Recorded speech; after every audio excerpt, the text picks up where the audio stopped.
just thinking while I was brushing my teeth, it's been a long time since I've charged my toothbrush. And there you go. Got to do the gums, and suddenly the battery warning light comes on. So, must remember to charge my toothbrush. There we go. Okay, so I have a few things I need to talk about, but for some reason, what's now needing talking about is a bit more about solving problems as opposed to apportioning blame. So, let's get on that.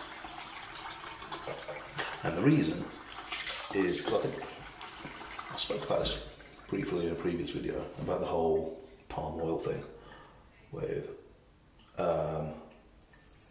people getting all up in arms about Iceland's less palm oil ad campaign being removed, and that was actually just a repurposing of a thing that Greenpeace had done, or they've done in collaboration with Greenpeace anyway. Now, you always got to be careful when you do Greenpeace, because Greenpeace are very militant and they're very good at only seeing half the story and throwing blame around. But anyway, so the issue that we have with the whole palm oil thing, and the thing that's really kicking this off as well, is the realisation that Iceland actually still has loads of palm oil, and they're also not responsible palm oil certified. I think it's RSPO or something like that anyway. And that's the key thing, because the palm oil itself is not a problem, it's just vegetable oil. And the thing about palm oil is actually palm oil is, in theory, at least for production purposes, is the best oil, because palms produce so much of it. That's why they want to keep growing them. And what you do if you remove all the palm trees is you still have all these products which need oil in them. You do. What is that? Anyway, you still have all these products which need oil in them, and so they're going to have to get that oil from more inefficient places. And if the palm oil producers can't be supplying you with palm oil, they will find another thing to supply you with, and that other thing is going to require far more deforestation and far more killing of orangutans, because it's less efficient, so they need more of it. Yeah?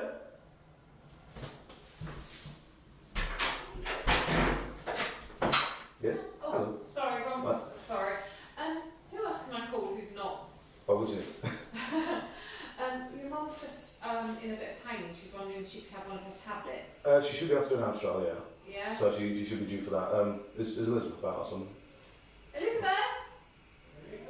Ah, thank you. Sorry. Erika, estamos un Amstral.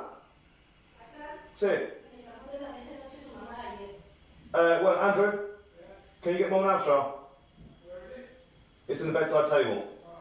Thank you. Sorry. Yeah.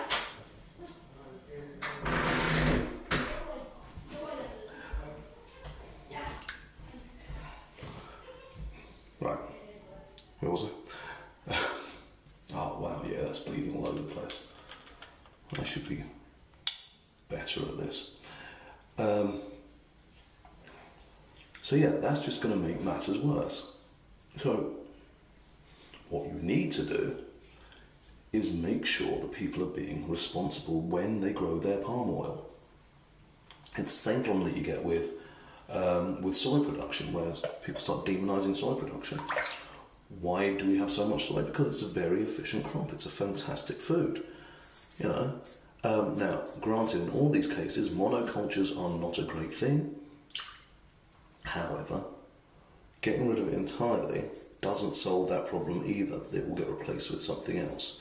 And soy is a pretty good thing to have on your land anyway, you want that in your rotation because it fixes nitrogen and so on and so forth. It's very good for the environment. But obviously not by itself. Nothing by itself is good for the environment. You can't have one thing in an ecosystem. I mean, you probably can, but you know, that makes an impoverished world. So, soy is not the problem. Soy is in the excess soy is indicative of a larger problem. So what's your larger problem? So your larger problem is meat production. And so people say, oh, you want to go vegan? No, sure, that will kind of fix it. In that there's all this soy getting made for all these animals. But nobody's going to accept just going vegan wholesale. Just everybody has to go vegan. And the problem is a cultural one at the moment. Now, it's not so much that killing animals is a bad thing. I mean, you can certainly make that point, and I'm not going to complain if you do make that point. That is up to you. However, the real issue is that the way that we currently treat and kill animals is a problem. Because currently, to provide the amount of meat that we do, we have to do unsustainable farming practices. There's no way to provide that much meat to people. And the problem is that we need that much meat because everyone's now used to that much meat. This is how we live our lives, is with that much meat. So,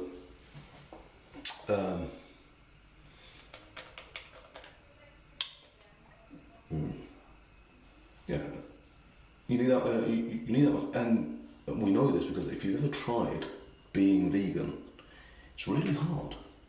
It is really hard to find foods that have no animal products in them at all.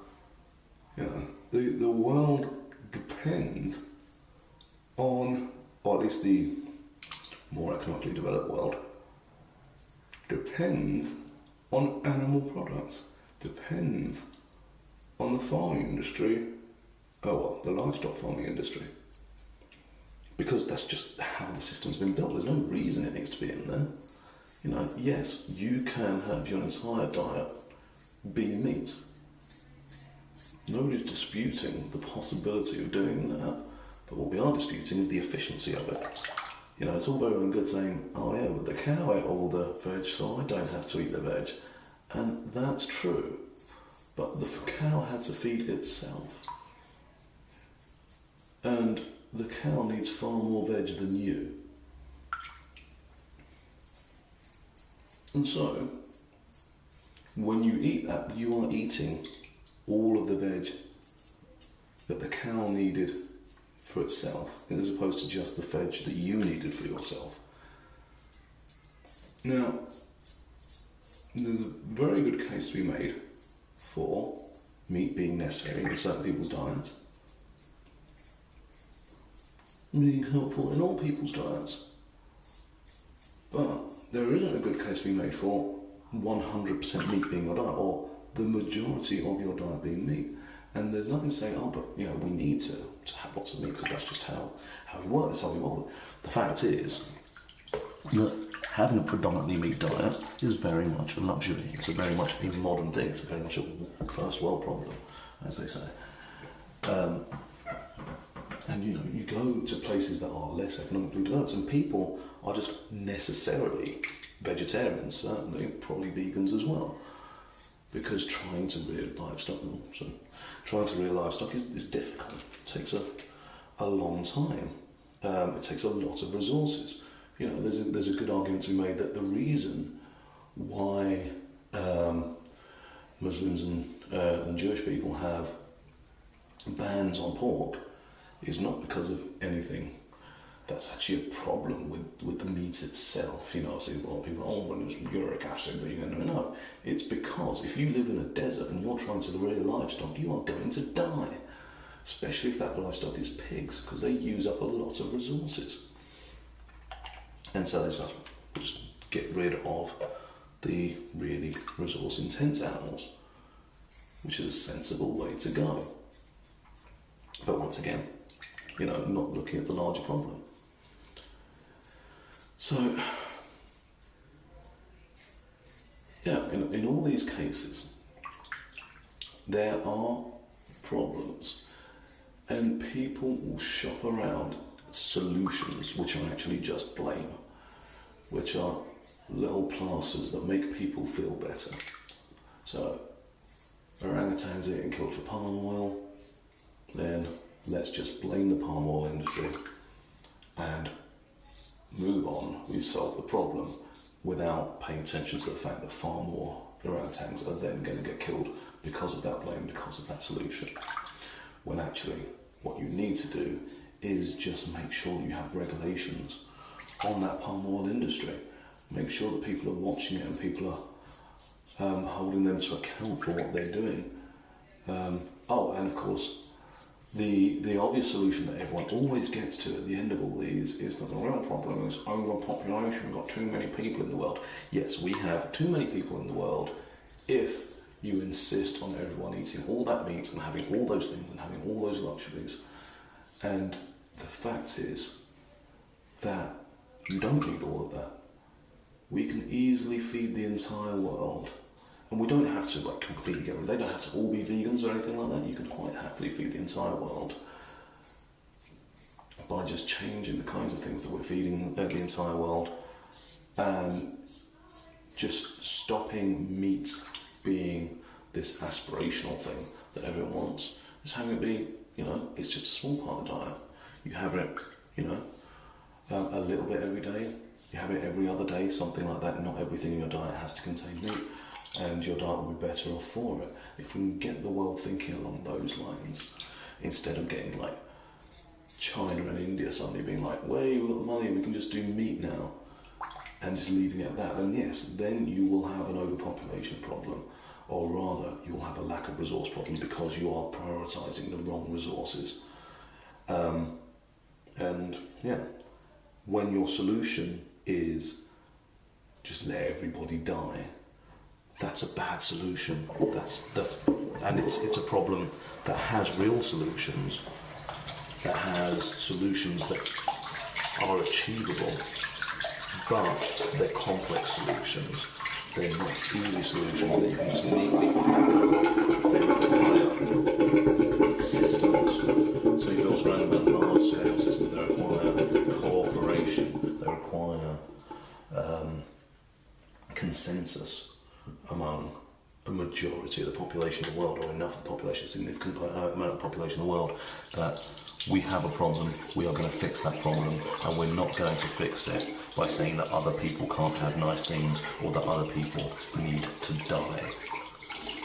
So, yeah. Once again, it all comes down to actually finding solutions and not just looking for blame and then stopping. You have to think in systems. Everything works in systems, and you have to know that actions have consequences, have repercussions, and it all links in together.